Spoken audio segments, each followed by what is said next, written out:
So you'll never have to buy another paper calendar if you get this calendar transfer from Chalk Couture. It comes with reminders, notes to do, and a little birthday symbol.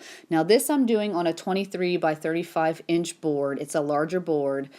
Just removing my transfer, applying it where I'd like it to lay, and then also adding my to do and reminders.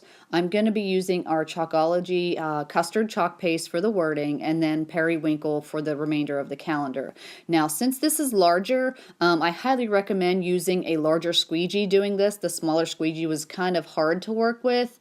And then I added damp paper towels to the top there because I didn't want it to dry, because it did take me a little bit longer. So it turned out really beautiful. And then I'm just going to put this in water and go ahead and move to the next step. Now this is our spring flower transfer, and I truly apologize I didn't get a great shot on this when I was doing this, but these flowers you layer together.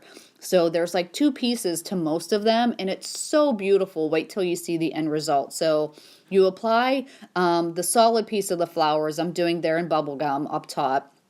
And then I'm going to let that dry. I'll actually use my hair dryer to blow it dry. And then I'm going to apply the second part of that flower, which is like the outline. And you'll see I used a mocha. You'll see the flower at the end. And again, on the bottom, I just got a smaller flower, and then I'm just going to add the little center circle. But there are so many cute little flowers and daisies on this. You need this transfer. It turned out absolutely gorgeous. But check out my blog at letsgetchalkinwithjen.com to see all the great things you could do with Chalk Couture. And if you have any questions or want to learn more, please get in touch with me. I would love to share Chalk Couture with you.